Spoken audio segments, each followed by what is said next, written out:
இந்த படத்தினுடைய கதை மாதிரி என் லைஃப்பில் ஒரு கதை இருக்குது. செங்கல்பட்டு ரயில்வே ஸ்டேஷனில் ஒரு ஷூட்டிங் நடந்துச்சு. டைரக்டர் அறிவழகன் சாரோட படம். அப்போ ரயில்வே ஸ்டேஷன்னா தெரியும் இல்லையா உங்களுக்கு, நிறைய க்ரௌடு, நிறைய கூட்டம், இதெல்லாம் கண்ட்ரோல் பண்ணி மைக்கில் சத்தம் போட்டு வேலை செஞ்சுக்கிட்டு இருக்கிறப்போ யாரோ 2 பசங்க வந்து பப்ளிக் பசங்க வந்து தண்ணிலாம் அடிச்சுட்டு யூனிட்டில் ஏதோ தகராறுலாம் பண்ணிக்கிட்டு இருந்தாங்க அப்படின்னாங்க.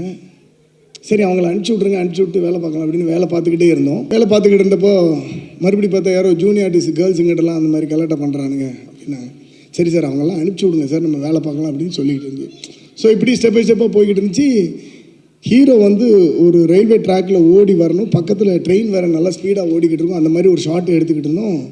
அப்போ அந்த தண்ணி அடித்த 2 பசங்க வந்து ஹீரோ கிட்ட போய் அப்படி பயமுறுத்திட்டு போய் ட்ரெயின் ஓடிக்கிட்டு இருக்குது. ஜஸ்ட் ஹீரோ ஒரு மாதிரி பேலன்ஸ் ஆகி ஸ்ட்ரக்காக நின்றுட்டார். எனக்கு க்ரௌடில் தெரியலை. அப்புறம் யார் என்னாச்சு சார் அப்படின்னா, இல்லை சார் அந்த பசங்க வந்து என்னை உள்ளே தள்ளி விட தெரிஞ்சானுங்க, கொஞ்சம் சொல்லி வைங்க மாஸ்டர், இல்லைன்னா ஷூட் பண்ண முடியாது மாஸ்டர் இப்படி இருந்தா அப்படின்னாங்க. அப்போ எனக்கு யாருன்னே தெரியல, பெரிய க்ரௌடு. இப்போ மைக் எடுத்து நான் சத்தம் பண்ணிட்டேன், யாரா அது இப்படி பண்ணுறீங்க நீங்கள், ஏதாவது தைரியம் தான் முன்னாடி வந்து இங்கே பண்ணுங்கள், கூட்டத்தில் இந்த மாதிரி கலாட்டா பண்ணக்கூடாது அப்படின்னு சத்தம் போட்டேன். இவ்வளோதாங்க நடந்தது. அப்புறம் ஈவினிங் 4 o'clock பார்த்தீங்கன்னா அந்த செங்கல்பட்டு ரயில்வே ஸ்டேஷனே ஸ்தம்பிச்சு போகிற லெவலுக்கு ஒரு க்ரௌடு, ட்ரெயினாக நிற்கிது.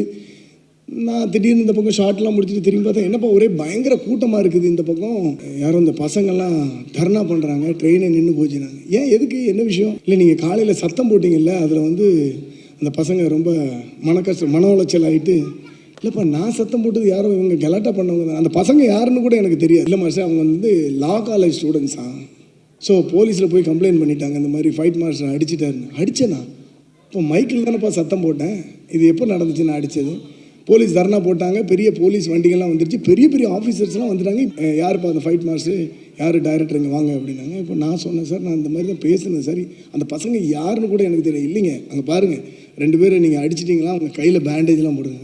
கையில் பேண்டேஜ் போட்டுட்டு அந்த பையன் இப்படி நிற்கிறான். என்ன இது சார், அந்த மாதிரி ஒரு விஷயமே நடக்கலையே. அந்த இன்ஸ்பெக்டர் வந்து என்ன சொல்கிறாங்க, மாஸ்டர் நீங்கள் என் கூட வாங்க, நீ கொஞ்ச நேரம் வந்து ஒரு ஸ்டேஷனில் உட்காருங்க. நான் இது வரைக்கும் லைஃப்லேயே போலீஸ் ஸ்டேஷனில் பார்த்துடாத பையன், மனசெல்லாம் ஒரே பதப்பதப்பு, என்ன பண்ணுறதுன்னு தெரியல. இப்படி போகிறான், அந்த பையன் சிரிக்கிறான் என்னை பார்த்து. எனக்கு என்ன பண்ணுறதுன்னு தெரியல. பட் அந்த பையன் எங்களை பார்த்து சிரிக்கிறான். நான் டைரக்டர் சார், ஹீரோ சார்லாம் போகிறோம். அப்போ நான் சொன்னேன் சார் ஹீரோ சார்லாம் என்ன சார் பண்ணுவாங்க, அவங்களாம் விட்டுருங்க சார் அப்படின்னா. அப்புறம் ஹீரோ சார் விட்டாங்க, நானும் டைரக்டர் சாரும் போகிறோம். ஸ்டேஷனில் உட்காந்தாரு. ஒரு 1 hour கழிச்சு நான் அவங்களை விட்டுறேன் மாஸ்டர் அப்படின்னாரு. சார் அந்த பசங்கள்லாம் வெளியே நின்று கத்துறாங்க, அவர் பேரில் எஃப்ஐஆர் போடு, எஃப்ஐஆர் போடு, எஃப்ஐஆர் போட்டால் தான் போகணும். சரி சார் ஏதாவது பண்ணி அனுப்புங்க, இல்லை எஃப்ஐஆர் காப்பி கேட்குறாங்க உங்கள் பேரில். சரி சார் போட்டு கொடுங்க அப்படின்னா. மாஸ்டர் எஃப்ஐஆர்னா ஈஸியாக நினச்சிட்டிங்களா நீங்கள்? சார் அவங்களை எப்படி சால்வ் பண்ணுறது, இப்போதைக்கு சால்வேஷன் ரொம்ப முக்கியம் இல்லையா, பயங்கர க்ரௌடுன்னு. அப்புறம் அவர் ஒரு எஃப்ஐஆர் போட்டு ஃபஸ்ட்டு எஃப்ஐஆர் அவன் அக்யூஸ் நம்பர் 1 அப்போது போட்டு அனுப்பிச்சிட்டு, ஒன்றும் இல்லை நான் அந்த கேஸ் முடிச்சுக்கிறேன் அப்படின்னு சொல்லி அவங்கள அனுப்பிச்சி விட்டாங்க.